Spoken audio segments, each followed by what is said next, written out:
morning, welcome to another video. So it's time to say goodbye to the 1993 Galant VR manual of the late Eddie Garcia. Dahil isusuli ko na siya this Sunday, today is Friday. So I decided to make a farewell video of this car. Parang may tribute video of this car.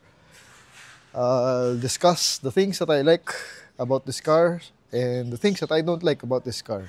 So, kakatapos ko lang magtakbo, 5 kilometers. Medyo wasted pa. Dire-diretso na tayo today. This video will be about cars and lifestyle. Haluan ko ng konti. Para to complete the presentation for you. So, first start tayo ng auto. Atras na natin yung auto. And this is my problem here. Since lowered siya. At medyo incline ang parking natin dito. Lagi ako sumasayad dyan. So hassle talaga, no? Bad trip ako. First start for you guys. Ang Galant Ray-Ban V6 manual. Whoop! Uy! Ganda ng loob.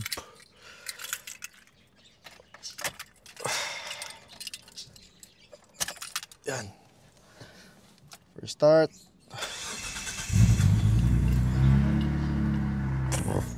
Alright. So, let's head over to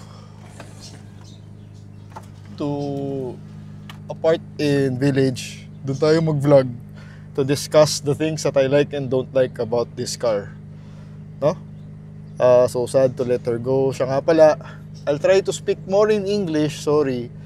Because we have friends watching over in the United States and they message me, and even though they don't fully understand Tagalog, they still watch my vlogs. So thank you so much. Very touching. I've tried to watch vlogs before using auto-dub and it's not pleasant, no? So I'll try to do my best to speak more in English, no? For those who are watching abroad. So let's head over to the spot. Here is the final look of the car. What I like about it from the outside, syempre, is the look, especially the front end. If you will look at the front end, it's really mean. Very muscular, no? Machong-macho, may tsura. And those headlights, they are made of glass. Plus with the fog lamps. So imagine this, when this car is tailing you from behind and you see it in your rear mirror or side view mirror, ang ganda lang tingnan, ang angas, no? Very mean, lalaki. So that's what one thing I like about the car, yung itsura niya, front, gilid, tapos malapad yung labas, yung harap, and of course the spoiler. I really love the spoiler. If you know me, mahilig ako sa sedan na may mga spoiler, sporty, and of course yung taillight niya, kung ba't siya tinawag na Ray-Ban, is this whole taillight assembly, no? Very beautiful. And I'm also loving the Kakimotos na kinabit ni Richard. So napakaganda ng tunog. Kakimoto stainless pipe, X-pipe underneath. Yan, no? So the overlook of the car, I really like. What I don't like is ito, number 1 talaga, yung pagka-lower niya. Because the owner, Richard, he dropped this car 2 inches. Ayan. Medyo sagad. So, it makes the car undrivable a bit. So, like for this one, for example, if there's an incline like that, magdadalawang isip ka. Because of course, you don't want your car na to hit underneath. So, this is one thing I really hate about the car. I don't like, but I hate is it's too lowered. So I was asking Richard, maybe I could lift it up a bit para lang to make it more practical, no? Because I'm in the stage na I just want to use the car daily without any hesitations, without any problems, without worrying about the bumps or sidewalks or whatever. So because of that, it's lowered. Ako lang ang pwede sumakay dito, only one person.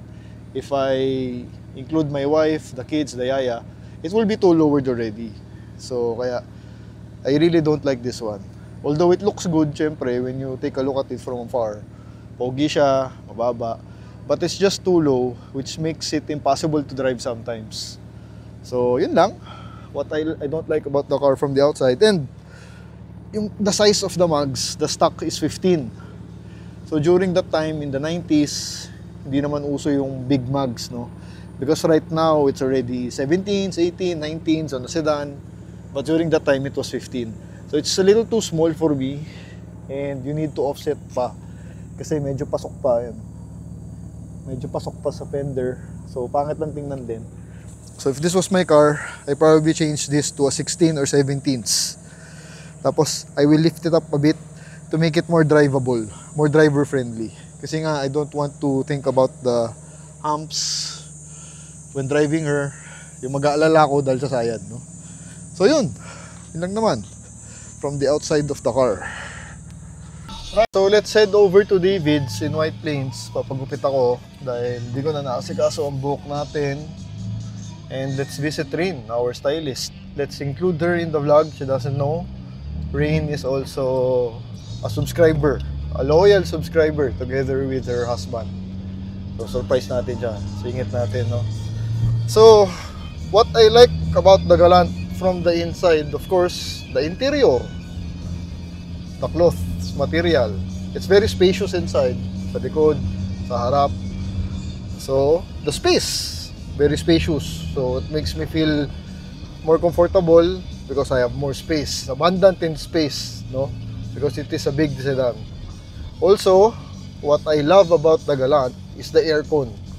Super duper lamig ng aircon. Really cold. When it's night time, you need jacket. Kaya I have a jacket here. Ayan. Because I use it when at night because the aircon is so cold.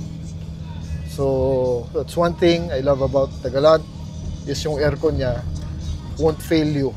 Really cold.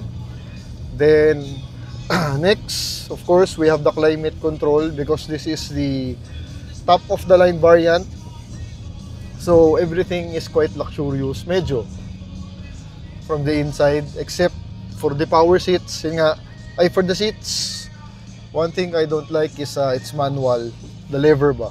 It's not electric seats, so it's manual, mano-mano pa. Yun. Then what I don't like is the louvers, the aircon louvers. They tend to fail, lumuluwag. So pinaayos ko lang to kay Fox kaya masikip ngayon. Ayan, masikip na siya. So nilagyan ng mga harang sa loob. But if not, when I got this one, the vents were really loose, no? Really loose. So sakit na Mitsubishi din yun. And what I love also is the gauge. As you can see, it's up to 9,000 RPM. So very sporty, sarap tingnan when driving her. Yan. So yun lang naman. Tapos pinalitan natin yung radyo with the Bluetooth na. Now we have a Bluetooth and the speakers. I also like the speakers inside. Very loud, good quality, stock yan. And maybe the favorite thing I like about the Ray-Ban, this 1993 manual Ray-Ban Mitsubishi, is the powertrain. So it offers the manual 5-speed transmission together with the V6 2-liter engine. About, if I'm not wrong, it's about 180 horsepower, you know? So very strong during that time. So the feel kasi it's really different when yung powertrain niya manual mated with that V6 dock. Ang lakas talaga. I mean, the engine is really strong. More than enough power for you, especially sa rekta when you're in the highway. Super powerful car. Kaya the drive is very special. Laruan talaga siya. Unlike the cars today nga, puro turbo. Diba? Ngayon turbo is already what do you call this? Everywhere. Diba? Even the China cars, they have turbo. But during that time, ang mga naka-turbo lang ata nun, correct me if I'm wrong, is the Subarus, the Evolutions. Yan. So during that time, big blocks pa sila. Ito. But they offered it in manual. So sa panahon ngayon, wala na kasing manual na ganyan na V6 na ino-offer ang mga car makers. Everything is turbo, no? Kaya it's very special to own one like this one today. Very nostalgic kasi yung powertrain niya. Talagang ang sarap niya i-drive. I would understand why Mr. Eddie Garcia bought this car, maybe Sir Eddie was a driver, no? May mahilig siya humataw, probably, during his time. Kaya niya binili to. So ikaw, kung hataw-hataw ka, this car talagang mag-enjoy ka dito. Because hataw talaga siya. No? So, tapos, sobrang mura na lang to ngayon. Kung bibili ka ng second hand, 100,000 na lang below. Bihira na ngayong 100,000 up eh. But, madami na kang nakalikot minsan. So, kung may nakita kayong fresh, yun, okay yun. Mas maganda, as stock as possible. Then, also pala, one thing I like about this car is yung suspension niya. So, it may parang European ang ilalim. Walang kalampag. The ride is very, very smooth, very, very comfortable. To think na this car is lowered, ang galing talaga. Believe ako sa suspension system ng Galant. Under chassis, no? So, yun. And this is our problem. Walang parking sa Davids. Teka. Ayun, may alis. Sakto. Dito na tayo sa Davids. Sakto may umalis. So, here, Davids. Let's meet Miss Rain. Oh, swerte at may parking. So again, what I love about this particular unit is yung tunog ng Kakimotos. Pakinggan natin. Ganda, no? Sobing-sobe yung tunog niya. Mas masarap siyang ihataw. So yun lang. Pagupit tayo, let's visit Rain in Davids. And balikan ko kayo later. So, waiting for Rain. Sakto, walang tao. Masarap dito eh, very cozy. Miss Rain, saan ka? Ayan, no? Hi ka sa hubby mo. Ang hubby niya, loyal subscriber, di ba? O mag-hi ka sa future self mo, tsaka sa husband mo. Shout out. Ano name? Bjorn. Bjorn? O, Bjorn, shout out. Kapag-upit tayo ulit. Haba na eh, oh. Lagi nanonood yan, updated yan. Alam mo yung nangyayari sa buhay ko. So, si Rain. If you guys want a haircut, yan.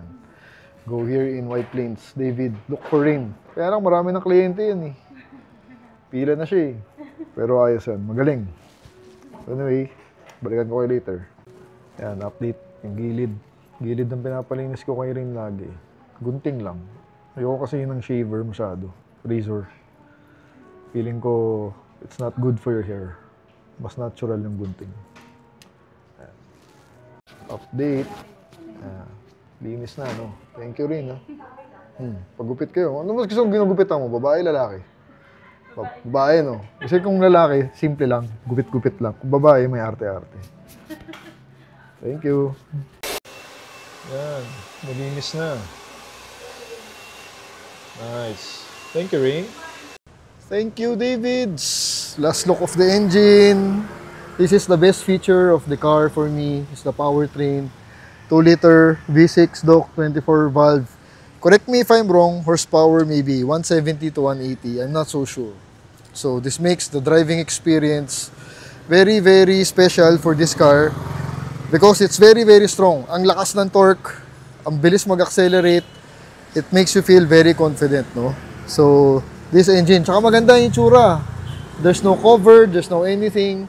Kasi ngayon, yung mga engine, nakatakip na ng mga plastic cover, no? But back in the day, it was very bare, kitang-kita. Yan.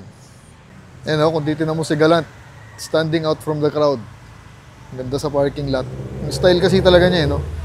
Very beautiful. Under the sun. That's why I love White Plains. Everything is here. Traffic nga lang. And thank you, Davids. Thank you again. So, let's head back home. Yun, no? So, thanks again, Rain. Good job. Talagang dyan ako nagpapagupit. Tagal na ever since White Plains. Davids. Davids need no introduction. Popular naman sa atin yan. So, I hope I covered everything. The things that I like and don't like about this particular unit. Overall, it's been with me for 3 months. I got her in Streamline Auto Shop last May. So, today is the second week of August. And I had the opportunity to own this car for 3 months. And happy naman ako. The car makes you feel very confident. This car is extremely reliable. Pogi naman. Luma nga lang. But the driving experience really is really something different. Really exciting. You know? The best word siguro to describe it. Exciting talaga siya. Because it's a manual. And it's a big block, big engine. So, sa mga hataw-hataw boys, if you're the driver na who loves to really put the pedal on the metal, this car is a good choice. Ayan. Ganda ng tunog. Kakimotos. Tsaka maganda rito, kahit hindi high rev, 3,000 RPM lang, you can feel the torque already. Unlike, yun nga, sa SIR, I've owned an SIR before. I had the Passion Orange before. Okay yun, sobrang ganda, magaan. Tapos syempre, the VTEC. Pero yung VTEC, late na pumapasok. 4,000 plus ata, if I'm not mistaken. Kaya this car, kahit 3,000 lang, there's no VTEC. But the torque, instant yung torque. Lalo na pagka long drive, pag highway, ang daming ibibigay ng makina. So, why will you buy this car? It's because of this powertrain, the transmission, and the engine. But also, reason why you will not use this car is it's the powertrain also. So, parang this is one of the car na its strength, it's also its weakness. So, let me explain. Parang ako, I told you, I'm in a stage already na ayoko na ng lowered, ayoko na ng porma-porma masyado. How I enjoy my car is actually use them or bring them to work, errands, go to the mall with the family. Yun lang, masaya na ako. The drivability of the car. So ito kasi, since it is a manual and my work, yung daan ko is in EDSA, back and forth every day, 20 kilometers, 40 kilometers back and forth, magdadalawang isip ako to use a manual because of the traffic in EDSA. Especially now, the traffic in EDSA is getting worse. So nagiging 1.5 hour ang biyahe ko pa uwi from Parañaque. And it's really tiring, no? Automatic pa yon. What more if I use a manual? So that's the limitation. Hindi mo siya may enjoy every day on a real world scenario. If you're working, pang office, ganyan. But if it's automatic, yun nga, that's why I'm super excited to get the Shark back sa Streamline Auto Shop. Kasi yun, talagang nagagamit ko siya sa work without any hesitations because it is automatic. So I won't worry about the traffic in EDSA. The only thing I worry doon is syempre yung gas consumption, V6 yun. It has a big engine, 2.5 liter ata yun eh. I forgot. Pero it has a big engine, syempre, hindi rin siya pwede pang everyday. Kasi yung gas consumption naman niya. So pwede siya mga 3 times a week. May 1,500 peso gas. Last me for about 3 days. So I think this one is more fuel efficient kasi may manual. I never did worry about the fuel consumption of this car. It was never an issue for me not to use the car. It's just really the transmission kasi nga manual, minsan nakakapagod, especially in traffic, no? So yun. So owning this car for 3 months has been really great. Thank you, Richard, for the opportunity. Sana hopefully in the future magamit ko rin siya ulit. Kung may space lang tayo sa bahay, I don't mind owning both this and the Shark. Ang ganda na tingnan sa garahe. Syempre kasi minsan on the weekends gusto mo hataw-hataw. Ito. Diba? So minsan-minsan gusto mo ng ganon, hindi ibibigay ng Shark yun. But the Ray-Ban, bibigay sa'yo ng Ray-Ban yun. No? So that's the ownership of this car. Very happy. There's one more thing to do with this Galant is papachange oil ko siya. Actually, this Sunday, papachange oil ko siya right before bago ko siya isoli kay Richard. Nakaschedule na ako dun sa Shell. No? Anyway, it's for another video. So I'll probably end the video here. Thank you, Galant, for the experience. Extremely reliable. Hindi ako binigyan ng sakit ng ulo. Only one time nag-lowbat siya. And that's it. Madami tayong napagawa dito. Kung nasubaybayan nyo yung mga videos natin with the maintenance of this car, medyo marami tayong nagawa. So I've put about 430 kilometers in for 3 months. More than enough na yun. I got to know the car and I'm always excited when I use this car. Kasi nga, this is a race feel car. No? So thank you for watching. Thank you again, Rain, for the haircut. Yun nga, minsan-minsan, imimix ko medyo may lifestyle video ng konti along with the car just to change things up. No? Thanks for watching. Kung hindi ka pa nakasubscribe, please do subscribe. Help me out. I'm trying to reach that 5,000 mark this year. And please do leave a comment. I do read the comments. I learn from them. I try to respond. Thank you, and see you next time. Two different levels, I cannot relate.